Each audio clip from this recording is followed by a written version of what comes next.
Assalamu alaikum, peace be with you, and Ramadan Mubarak. I'm Randa Kuziez, Director of Development at Pillars Fund, and I'll be your host for this evening's conversation, Giving While Muslim, Faith, Philanthropy, and Justice, with our esteemed panelists, Makkah Ali and Dilnaz Waraich. Today's program is a part of Pillars Pop-Up Conversations, an ongoing series designed to highlight the ways American Muslims are using imaginative storytelling and cultural production to advance social change. Every Thursday at 6 p.m. Eastern, during Ramadan, we will gather on Facebook Live with Muslim activists, storytellers, story changers, and others to learn more about their work and how we can all make a difference. Next week, on May 7th, our lineup will be Dr. Kamila Rashad, Aman Ali, and Zishan Ali talking about processing grief in an age of a pandemic and beyond. On May 14th, we'll have Camila Pickett and Sana Ali talking about reimagining community, Muslims and the fight to end mass incarceration. And on May 21st, we'll have Omar Effendem talking about storytelling as healing, poetry reading, and conversation. We encourage you to follow us on social media, tweet using the hashtag #PillarsPopups, and of course, post your comments to the Facebook live stream. Near the end of the program, we'll invite questions from the audience. So if you have questions, please make sure to post them. Before we begin, for those of you who are not familiar with the Pillars Fund, we are a foundation working to amplify the leadership, narratives, and talents of American Muslims. Pillars staff is responding to this public health and economic crisis by working closely with our grantee partners as they navigate this shifting terrain and supporting individual community members. Pillars has announced a fund, now in its second round, for Muslim artists and activists who are experiencing economic constraints brought on or exacerbated by this current moment. Please subscribe to our mailing list and follow us on social to receive updates as they are announced.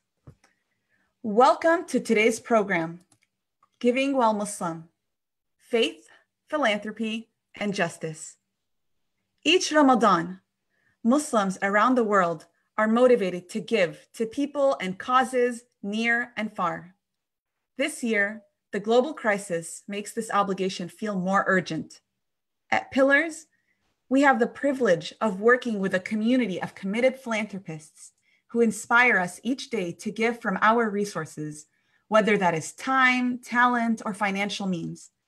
This practice of giving connects us to each other and to a tradition that dates back more than 1,400 years. Tonight, we'll explore the topic of giving, one of the essential elements of our tradition, and how our practice, stories, and motivations inform our philanthropy. To start off our program, I am honored to welcome Dilnaz, Waraich, and Makkah Ali. With over 25 years of experience in education, community organizing, and religious pluralism, Dilnaz exemplifies this generation of engaged and compassionate civil servants. Dilnaz has dedicated her family philanthropic efforts in engaging with diverse stakeholders, furthering pluralism, and helping build bridges. Dilnaz is also a member of the Board of Trustees at Pillars Fund and has been a longtime supporter. Mecca is a philanthropy enthusiast with over a decade of experience connecting people in the social sector to the resources they need to more effectively achieve their goals. She serves as an associate director at the philanthropic advisory firm, Arabella Advisors. Mecca was a 2019 member of the Crossroad Fund's Giving Project, a participatory grant-making effort supporting underfunded grassroots groups working for racial, social, and economic justice in the Chicago area. Thank you both for being with us. Dilnaz, it is an honor that you chose to spend part of your birthday with us. Happy birthday. If you all can help me wish her happy birthday, please do so in the chat boxes. Thank you. Thank you, Randa. Thank you so much. And yeah, I'm entering my 50s and it's a huge milestone. I'm excited to be there. Oh, we wish you so many more with good health and happiness and so much love and blessings. So thank you. My first question is to both of you. I'd love to hear your reflections on what philanthropy means to you. I could start. So first of all, Randa, I really want to say thank you for inviting me. And also thank you to the entire Pillars team for being an essential voice to the Muslim American narrative and really speaking from our lens and making sure that the Muslim American tells our own stories. So thank you for having me on. And yay, I feel really cool to be on a panel with Makkah Ali. I listen to her on identity politics and I appreciate everything that I hear in the podcast. So thank you, Makkah, for having this conversation with me. So what does philanthropy mean? If you think about the word philanthropy, I feel like it's just broken down into the love of humanity and how we are just champions for social change and social good. So philanthropists are, it's kind of like research has been done and philanthropy came in America with the millennials really thinking that philanthropists are older white men, they're elitist, they go to galas, they're just constantly giving money, but they're giving money to their own causes.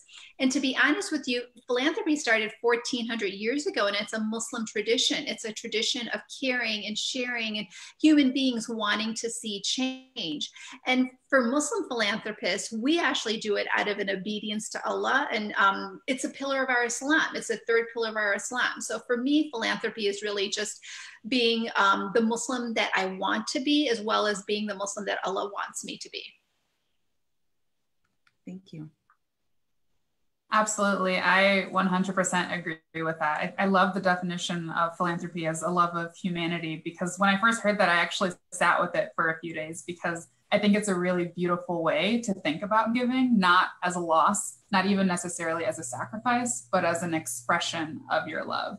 And if we take that one step further and define community as a group of individuals that are concerned with one another's welfare, then philanthropy is also the means by which we show our concern and care for one another.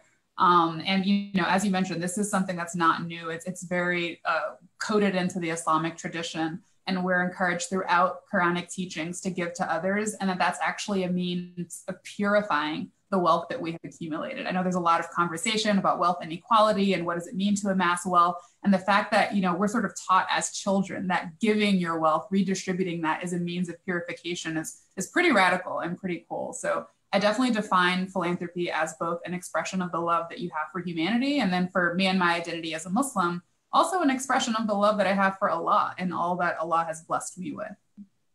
Thank you so much. That's beautiful. I got goosebumps when you reminded us of wealth, of giving being a purification of our wealth. I think that's such a beautiful reminder. Thank you both for sharing that. Mecca, I have two questions for you. There's something I've heard you speak about in the past that I would like to hear more about. Can you elaborate on who you would consider a philanthropist? Oh, yeah, sure.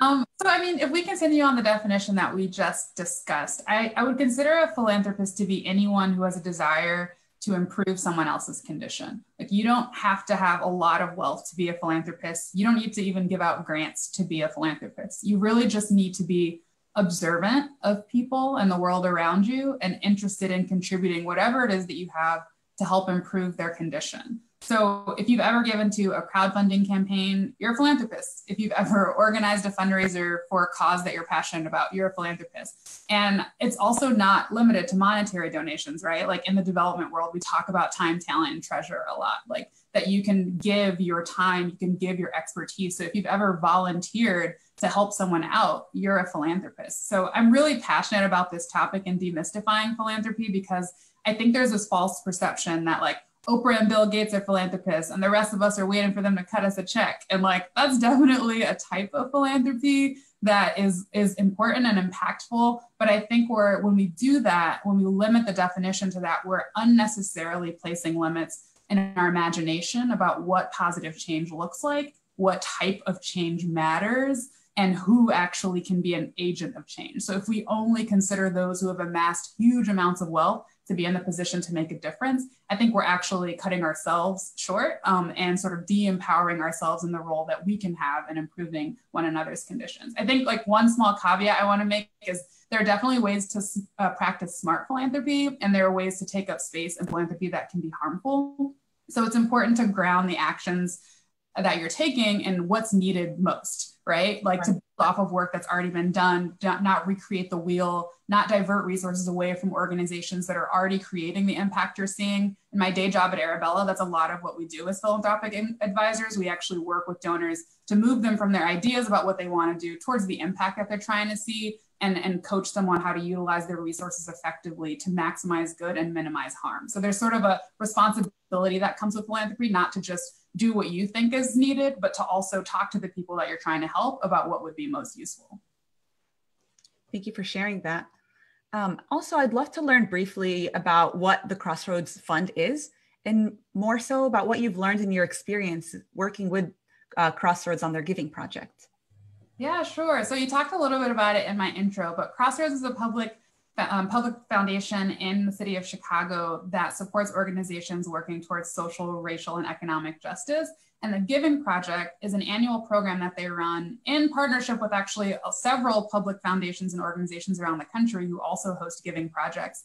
And it brings together a cross-race, cross-class, gender diverse, intergenerational group of about 20 to 25 people to help confront some of the issues that we're seeing in our city systemically, and help solve some of those. So each of us, we spend 6 months, building community together across identities. We actually take a lot of trainings on understanding systemic issues of race and class and power, and how that personally, those systemic issues personally impact the access that we have to resources and the access that the movement work that we want to support has to those big resources. And then as a part of that, we also make a donation that's personally meaningful to us and fundraise from our communities to support movement work. And then finally, we also participate in a full grant making process that includes reviewing applications, conducting site visits, making grant recommendations. And last year, my Giving Project cohort personally raised, over nearly $150,000 from our community for the community, which just serves as another example that philanthropy can look really different, right? Like it's not just one person with a lot of money. It was 25 of us going to a bunch of our friends and family and raising those resources. So if you're in Chicago, interested in something like that, definitely recommend looking up Crossroads. I think it's an awesome opportunity to get involved. Thank you for sharing that. Dilnaz, as a society, we have a general discomfort with talking about wealth and money. How do we wade through that discomfort in order to understand and have confidence about what our contributions are?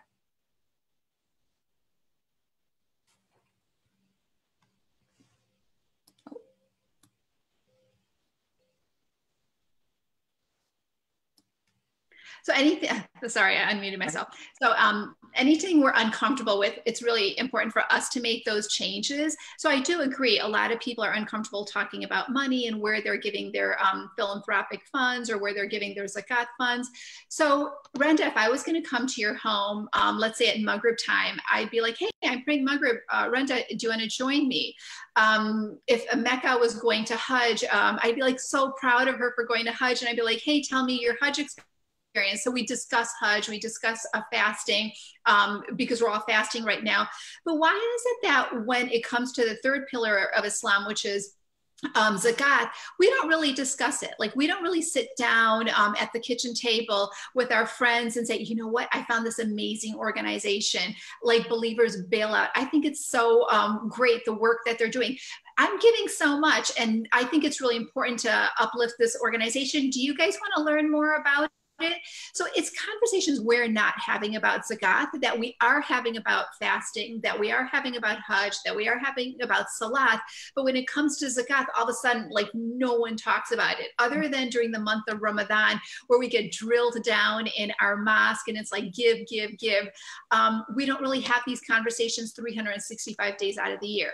So I do think we need to make sure that these are our conversations, and we as Muslims need to understand Muslim philanthropy, because I hear the word Jewish philanthropist, I hear about Catholic charities, I hear about how other faiths are giving, but I really don't hear in the media about why Muslims are giving and how Muslims are giving and how strategic we are in our giving. And we don't just give to Muslim causes. Every cause is our cause. Like an environment cause is a Muslim cause as well as a non-Muslim cause, but it's an American cause. When we're giving to cancer research, that's a Muslim cause as well as an American cause. So I think it's important for us to have these conversations with our friends, where we're giving and why we're giving. Yeah, Thank you for sharing that. That's a great reminder. And I love how you said, we talk very openly about the other 4 pillars of Islam. Why don't we talk about this one as openly? Yeah. Mecca, would you like to add anything to that? Thank you.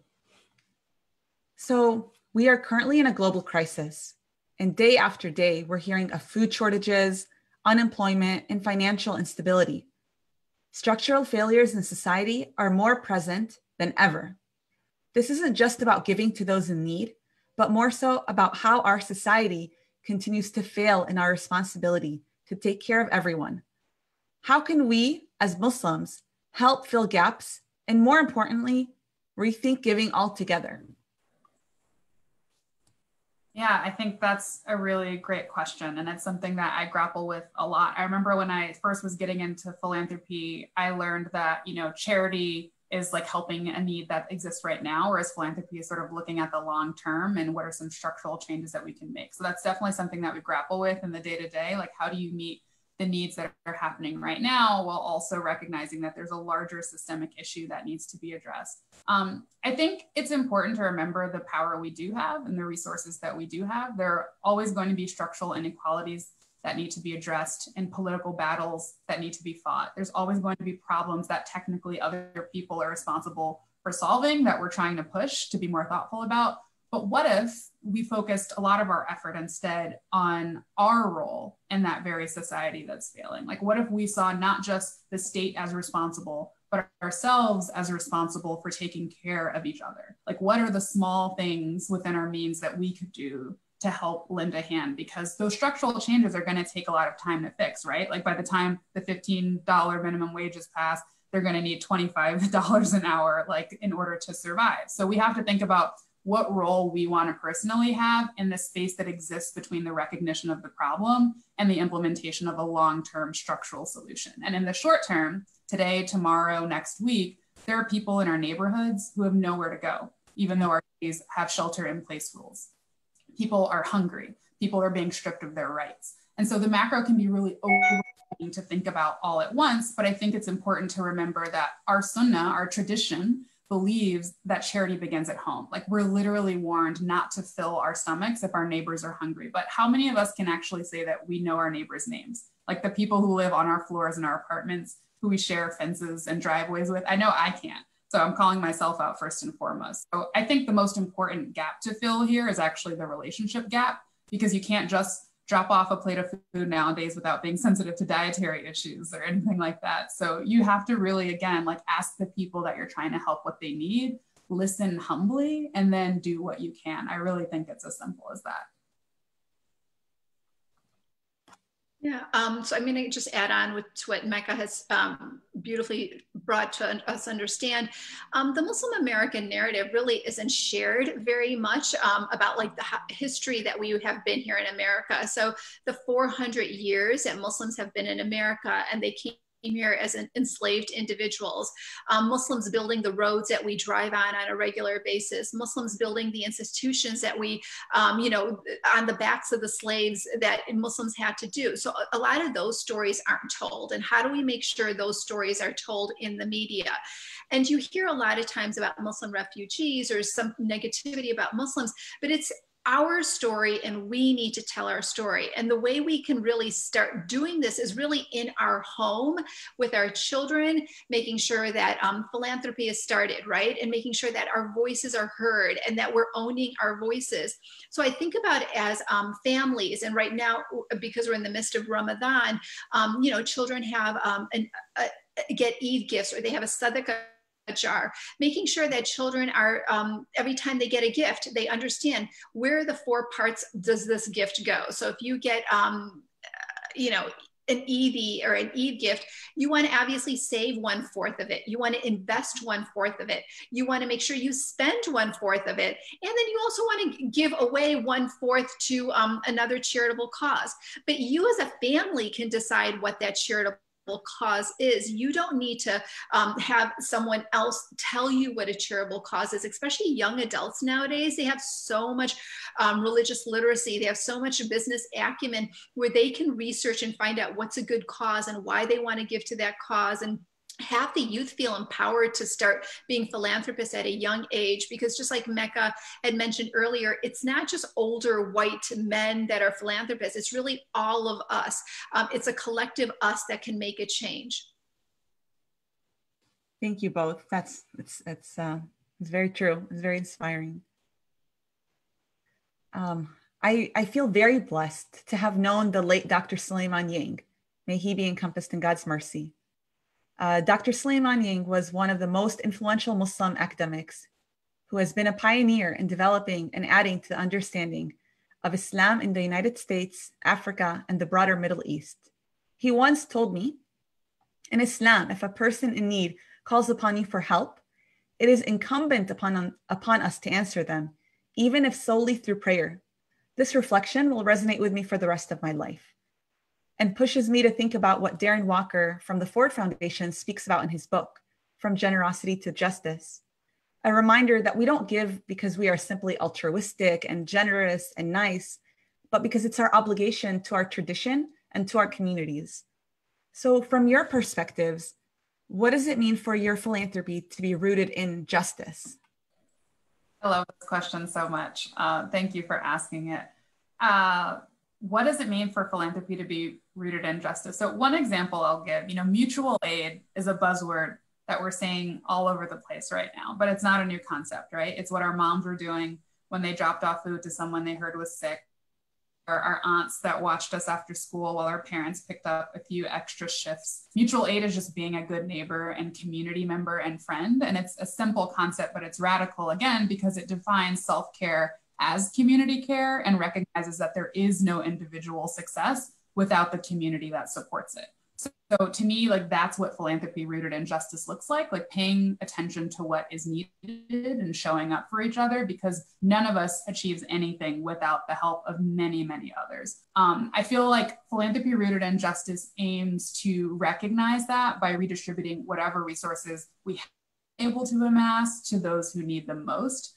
Again, wealthy redistribution is a core tenet of the Islamic teachings, very radical. But personally, I also feel like decentering the self is also a form of this just philanthropy. A teacher once told me that the best way to try and fight arrogance in your heart is to do a regular act of charity that no one else knows about, except for you and Allah, not your spouse, not your friend, no one. So I just love that, because it reminded me that, again, philanthropy rooted in justice is work that we're also doing on our heart and our egos. It's not about us and getting recognition for all the good work that we're doing. It's actually about listening to people and doing what you can that's within your power to help them. So I also think about how ISPU has done research, being a think tank, and understanding where Muslims give and why we give and how much we give as well. So as Muslims, they might want to give internationally as well as give right here in the US. And I think about our family, and I think about our backyard. So it's interesting, when my parents migrated here from India in 1972, as I was getting, as I was being raised, I often heard my parents say, oh, I'm going to give $10 to this aunt or uncle in India. I'm going to give, $30 to this, girl that needs a sewing machine in India. But for my parents, back home meant giving in India. And that was their international way of giving. And fast forward to 2018, I remember my sons and I and my husband, we were thinking about our family mission, our family values, what is our family way of giving? And we were really based in Chicago. Chicago is our backyard. So when I think of justice, I want justice to be done in my backyard. Where can I make impactful change? I can make it if I can really see what's happening in Chicago. So we're really based in place-based philanthropy and making those changes occur in Chicago. And there's just so many organizations here. And it's, again, like having those conversations. So when we get together on Zoom coffee chats saying, hey, I found this great organization, what do you think about it? And, it's just having those conversations really casually and not just waiting for Ramadan to have these conversations, because justice happens 365 days out of the year. And it's important for us to be giving 365 days out of the year, not just waiting for Ramadan to give, but really make sure that we're giving out of a cause, a need, an urgency more than anything. Muslims really give out of an urgency as well. And now with what's happening with COVID-19, we see that there's more the discrepancy was always there, but it's opened up more. Our eyes are really open to what injustices are there. The amount of Black individuals that are dying, opposed to, you know, people that are affluent, how's their lifestyle. So all these inequities have always been there, but making sure that we're really understanding these equities and giving where the giving needs to be given. Thank you. And I'd love to hear more about what that process looks like for you individually, and what practices you've implemented into your life to make this a reality. So I think about 2 years ago, I went on a social justice trip to the South, and really understanding civil rights and what does civil rights mean in America. And I was able to be at the opening of the Equal Justice Initiative with Bryan Stevenson. And I think about Bryan Stevenson and when he talks about how to be a change agent, because we're talking about how each one of us are philanthropists, and each one of us wants to be a champion for social change. So Bryan Stevenson talks about 4 things. Number 1 is proximity. It's so important for us to be close to the problem, to make sure we see the problem, we hear the problem. Writing a check really is wonderful, but really being proximate to the individuals in need is what's really necessary for us to build empathy, because it's really us collectively doing this change. Number 2, he talks about changing the narrative.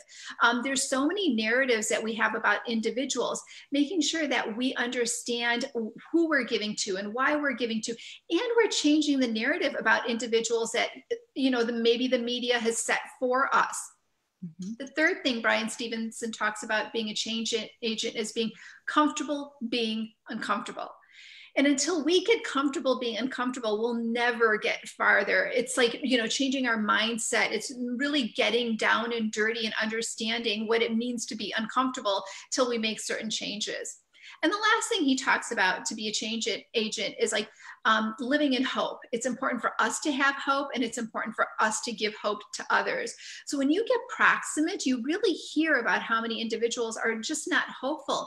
But how do we hear that with empathy and also with the really active listening skills, and make sure that we give hope to those individuals? So a lot of our, you know, daily existence has to be as change agents, and use those 4 agents of change. Thank you for sharing that.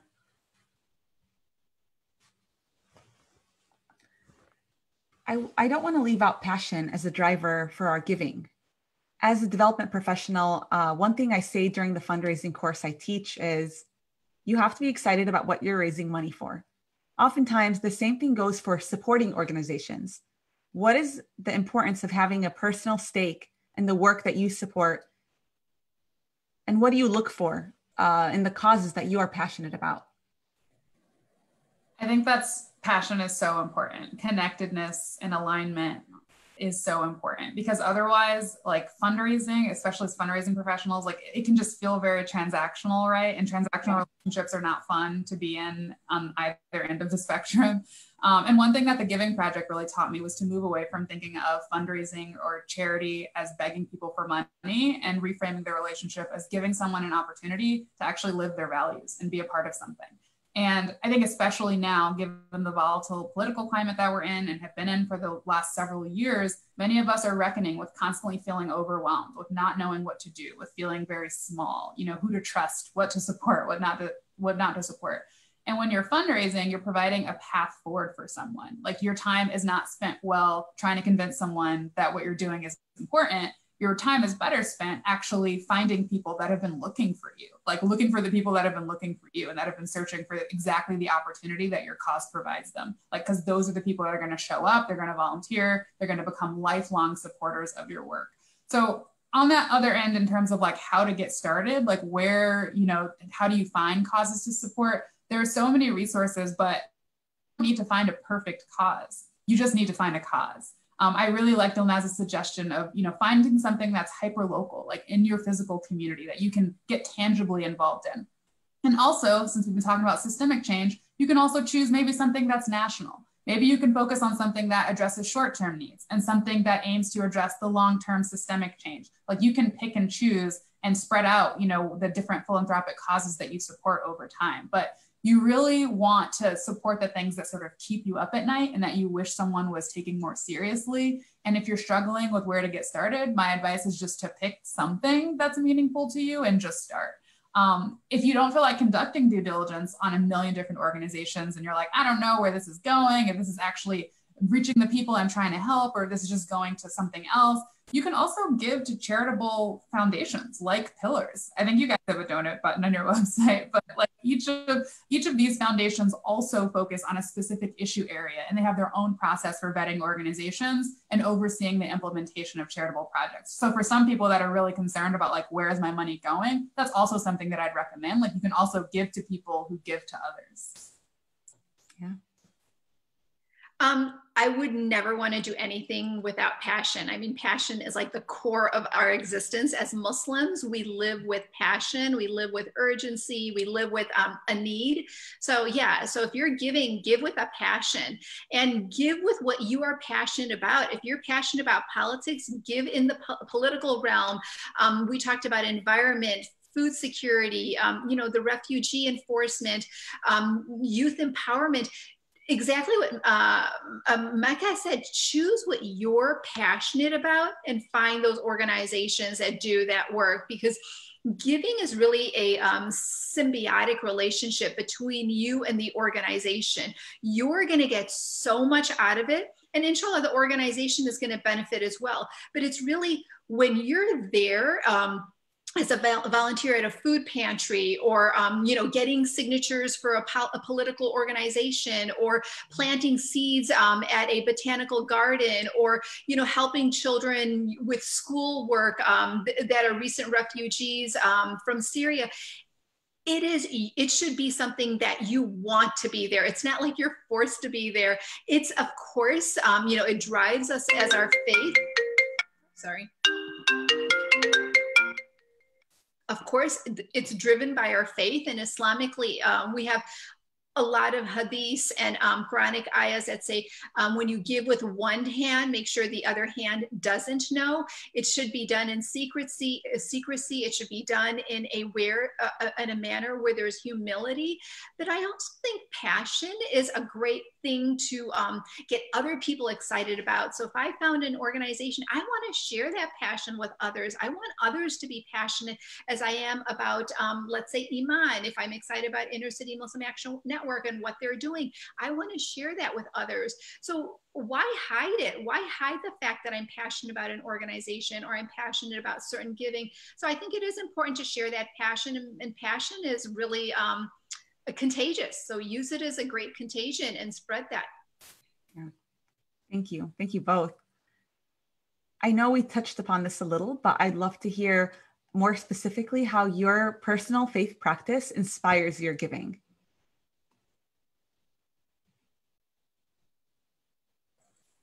Yeah, I'm happy to reflect on that. I mean, I think we've definitely chatted about it a little bit already, but when I was trying to build a better relationship with the Quran, I remember just being shocked at how much of it is about how important it is to redistribute resources to those in need, how to manage our wealth justly, how not to hoard our wealth, to opt out of the economic exploitation of others whenever possible. Like I feel like this is fundamental to Islamic teachings. As Dilnaz mentioned earlier, one of the 5 pillars of Islam is to give from your wealth. And I feel like my faith practice, there was never a circumstance under which giving was like not an option. That was just something that I thought everyone did. And when you actually look at the data, you see that faith communities, Muslim communities, they give a larger proportion of their income than other people. Communities of color give a more significant percentage of their income than their white counterparts. And so there is something that's happening in these communities and these faith traditions that's deeply rooted, and we take care of each other, we all we got. So I feel like that has definitely influenced my relationship to philanthropy as a whole. On a personal note, what our family has done for the last 10 years is we've allowed our 2 sons. So we're in our 11th year now, but for the last 10 years, the boys have chosen an organization. So they do the research and find an organization, and they figure out why they're passionate about the organization. So in the past, like they've been able to work with water.org or Iman or Oxfam or Habitat for Humanity, or a local establishment right here named Kurt's Cafe or Syrian Community Network. But the boys had to find out an organization that they're passionate about. They had to really call people. So at a really young age, they'd call my friends and say, Auntie and Uncle, we need some money for this organization. And we got them together at a bowling alley. We bowl together. So they have been able to raise minimum about $4,500 for a certain organization to as much as $21,000 per year for an organization. But it's really getting young adults to understand their power, getting young adults to understand how impactful their time and their efforts are, and making sure that they realize you have a voice, you can make changes. A lot of times we don't give youth the empowerment to use their voices and to use their time and to use their skills. And we just say, oh, when you get older, you're going to be able to make changes. But I think it's really important for us to realize that our youth can make changes right now by understanding organizations, understanding, what the organization's mission is, what does their financial pie chart look like? How much are they getting funding from the government, or how much of funding are they getting by foundations or by individual donors? Having those conversations at home really creates business acumen, really creates a sense of savviness that other individuals wait till their kids are much older, but having those conversations at a young age is really important. Yeah, thank you for sharing that. In terms of your practice around your philanthropy, does any of that shift during Ramadan? Do you have any special traditions that you'd like to share with us? I'll start. I love to give in charity every night in the last 10 nights of Ramadan. And one year I didn't do that. And I remember it was almost sundown, it was almost Eid, and I forgot to do my last 10 nights charity. And I was driving. I was like, how am I going to do this? So I called my sister and I was like, listen, go to this website and this website and this website. Here's my credit card number. Can you please make a gift of this much and this much? So that story all sticks with me because it was such a fun moment for us to spend together. And now every year we sit together in the earlier of the last 10 nights, not right before sundown, before Eid, and decide where we want to give. So sort of a little mishap on my end started this tradition between me and my sister of our last 10 nights charity in Ramadan. I love that so much.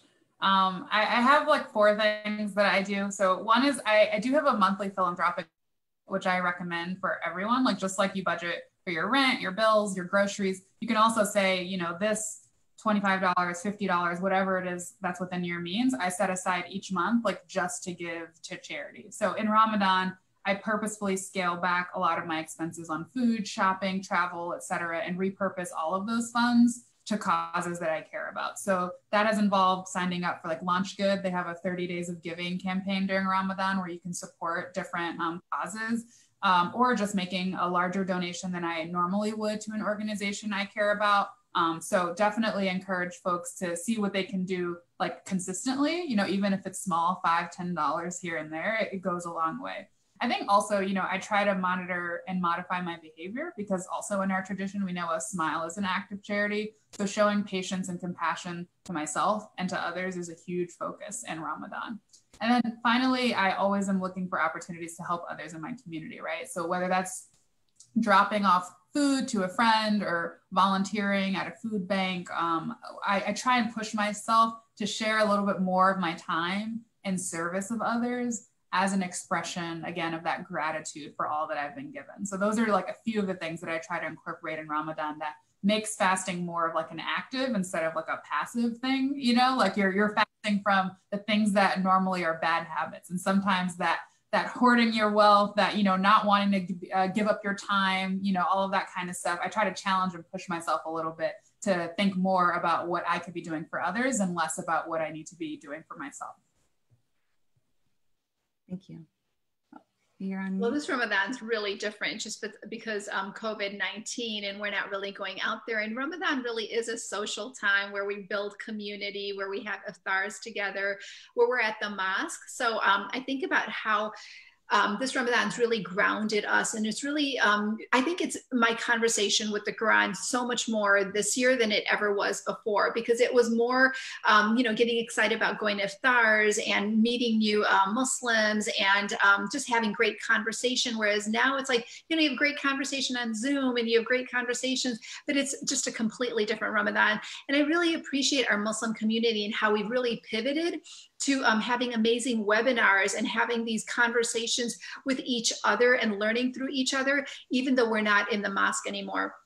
So I think about all those nonprofits. I think about all of our mosques and how they're really not getting the funding that they would have gotten in Ramadan, right? So we always hope our mosques and Muslim nonprofits are doing like the development model, and they're, inshallah, getting to know their donors, and they're, writing for grants throughout the year. But Ramadan really is when Muslims open up their heart and give more. So how can we be more generous this Ramadan? Because our doors in all of the houses of worship are closed. How can we make sure that we are giving online a little bit more to, maybe a mosque that we wouldn't have given to earlier, because we're realizing how, because of the coronavirus, everyone is locked down and we're really unable to go and visit mosques and really deliver food and things like that. So it's just really pivoting to the groundings of Ramadan and being really grounded in what is the sunnah of the prophetic way of Ramadan, opposed to making Ramadan a more community-oriented time. Yeah, thank you so much for sharing that. It's so beautiful to me to hear different traditions other Muslim individuals have around Ramadan, and especially when it comes to their giving and others. So I really appreciate that. Thank you so much for sharing and answering my questions. And now we're ready to take some questions from the audience. So the first question, can you recommend any books that could deepen our understanding of philanthropy as justice? I just recently read the book Decolonizing Wealth by Edgar Valenzuela, and it's just one of those groundbreaking books that every page is a page turner, and you're like, wow. So I think Decolonizing Wealth really helps us understand as Americans, why is wealth kept in certain pockets? And like Mecca had mentioned about institutional racism, about just policies created in America that didn't open funding for all Americans, and how nonprofits really that are run by people of color just don't have certain doors open to them. And also, when you are creating any type of foundation, any type of organization, always have the person that usually never gets a voice, making sure that person is uplifted, making sure that a female or person of color, a Black female, is always the person you're grounding your entire foundation on. Yeah, I was definitely going to recommend Decolonizing Wealth at all as well. So definitely encourage you checking that out. It also includes just sort of native wisdom and perspectives on money and money as a source of healing, which I think is very unique, and I think a lot of people could benefit from. I think another book that had a moment in the last couple of years that, took the world by Winners Take All, which is a little bit different. And I think it does a really great job of exploring the problem and showing like how certain people have amassed such huge amounts of wealth and sort of making the case for wealth distribution. So I think I would definitely recommend reading that for sort of a grounding in the problem, and Decolonizing Wealth as sort of a potential path forward that we could be thinking about. I would also just encourage you, we're talking about philanthropy as justice. To me, that's a fancy way of saying reparations as well. So, lots of resources that exist out there on like reparations and why that's necessary for certain communities, who's received it, who hasn't, et cetera. So just want to make that connection as well, that the conversations that we're having are not contained to, capital P philanthropy. There's a long standing history of trying to demand the resources that certain communities are long owed. So just want to uplift that as well. Thank you. And I would also recommend the philanthropy report that ISPU published last year. I think it's a great read. It has done a lot of research on what philanthropy looks like within the American Muslim community. It's also a very short read. So we have there's also the Muslim journal, the Muslim Journal, that's done with Dr. Scott Alexander and Sharik Siddiqui, that really talks about how Muslims give and why they give and where they give as well. Yeah, that's a great journal. as well. Another question that we have, in this age of celebrity activism, where individuals put their egos before actual causes, how do you think Muslim Americans can hold each other and organizations accountable? That is a big question, a loaded question. I completely have the solutions, but I think you have to pay attention to where you're putting your time and attention, right? So like we can blame celebrity activism or whatever we want to call it, but ultimately like we're consumers of a certain type of content, even if we're consuming it to be like, this isn't what people should be doing. Like direct your attention to the causes that you think are actually important. Hold yourself accountable first and foremost for making sure that you're actually spending your time and resources doing the things that you need to do, again, within your power. And so, I'm always hesitant to sort of point the finger at someone else. I'm always looking at myself first about like, what is it that I could be doing in this situation? I also think that, again, I said earlier, philanthropy is relational and built on relationships. And so in terms of holding each other accountable, like accountability, again, is an expression of love. So if you don't have a relationship with someone, if you don't actually know them and you're not expressing care for them and you're not sort of trying to hold them accountable to lift them up and lift ourselves up as a community, then that kind of comes across. So I definitely think that build relationships with people, decenter yourself first and foremost, purify your own intentions and make sure you're giving the right attention and resources to the causes that you actually care about. And then call people in, not necessarily call them out, but call them in to try and, give them counsel in terms of what you've learned. It goes back to our question about passion. Why is passion important? If you're going to be giving, you really should be passionate about those core, organizations that you're giving to. And going back to what Mecca was saying about relationship building, I think about this triangle, and on the top of the triangle is the relationship. But how do we get to that relationship? And Ibu Patel in Interfaith Youth Corps talks about this. And how we build stronger relationships is number one, acquiring knowledge, right? Do your research, do your due diligence about understanding the organization or the activists that you're learning from. But make sure you do your research on that organization and acquire knowledge. But the next thing is having a positive attitude or having an attitude of positivity that'll lead you to that relationship. So I do a lot of interfaith work. I'm part of the Muslim Community Center, and we're constantly bringing in Muslims and non-Muslims into our mosque, and we're trying to build relationships. And relationships only happen with those two things. Number one, acquiring knowledge, and number two is having a positive attitude. And how do you get a positive attitude? It's like being proximate, right? We talked about this before, being proximate, being close to the problem, understanding the problem, making sure that we're connecting to that problem. And how does that problem connect to me? What empathy can I get from that situation as well? So developing those relationships is not easy, but it's definitely doable by acquiring knowledge and having a positive attitude. Thank you. Thank you both. We have another question. Post-COVID, what philanthropic trends or opportunities are you seeing loudly and clearly where we are as a philanthropic community failing or falling short from your perspectives? Yeah, that's a great question. I've noticed several trends. I think actually in at least the philanthropic circles that I'm in, a lot of donors are planning to maintain or even increase the amount that they're donating to charity this year. I think that is just something that we're seeing across the board. Like when there's great need, we're a very generous people, like we're going to respond like to that need. And so people who still have, jobs, still have sort of the economic means, they're trying to look to maintain or even increase what they're doing. I think, based on what I said earlier about volunteering, I think that's likely to decrease just because of our inability to like physically move around. I'm also seeing for grant making institutions being really flexible. There's a lot of critique about sort of the requirements that funders have and making people jump through a lot of administrative hoops. But the government has actually relaxed some of the requirements in order to mitigate their response to COVID-19, to address, to help mitigate the impacts of COVID-19 on nonprofit organizations. And so a lot of donors are switching from project support grants to general support grants. They're waiving reporting requirements. They're inviting people to apply for unrestricted fundings and making that a really streamlined application. So the philanthropic community, I feel like, is actually responding really strongly.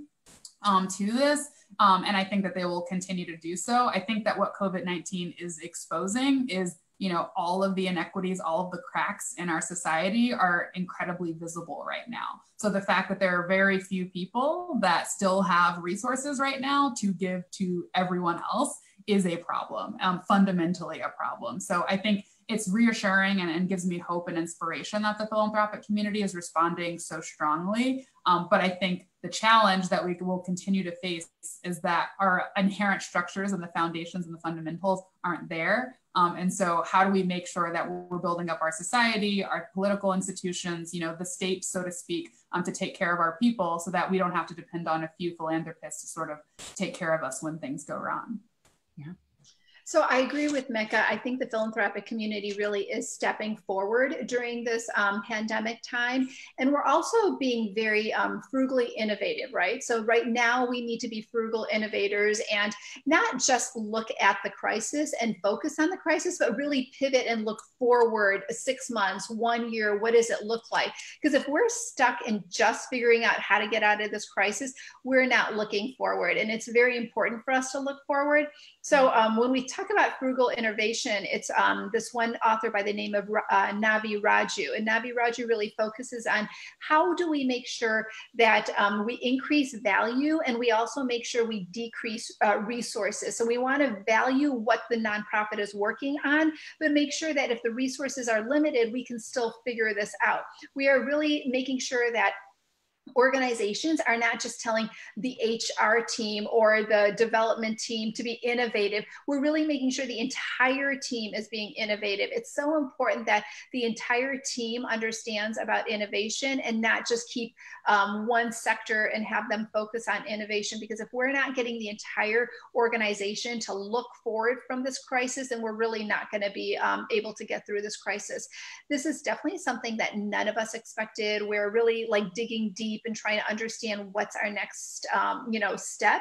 But we're doing this together. I mean, we're very fortunate. We're learning from what's happening in New Zealand, what's happening in Australia. We're learning from what's happening in Taiwan and how they've been able to deal with it and how we in the U.S. can use those resources as well. Collaborate is so important. Collaboration is really in the forefront now as well, making sure that we collaborate with other nonprofits, making sure that we learn from other nonprofits. And in those nonprofit circles, we're saying, hey, this, a lot of times we learn so much more from our worst practices than we do from our best practices. So we're saying, hey, this didn't work for us. So let's share what it didn't work for us and how we can work through that. Yeah. Thank you for sharing that. These are very helpful, very inspirational, good reminders. And I pray that our communities and organizations and our loved ones get through this and come out better on the other side, inshallah. It's definitely a challenging moment that we're all in. That was our last question. So I want to thank you, our esteemed guests, for joining us. I hope you have a wonderful rest of your Ramadan. And thank you to the audience for joining us and being with us. This was a really wonderful conversation to have with you all. And as a reminder, next week we'll be back. Let me share that the flyer.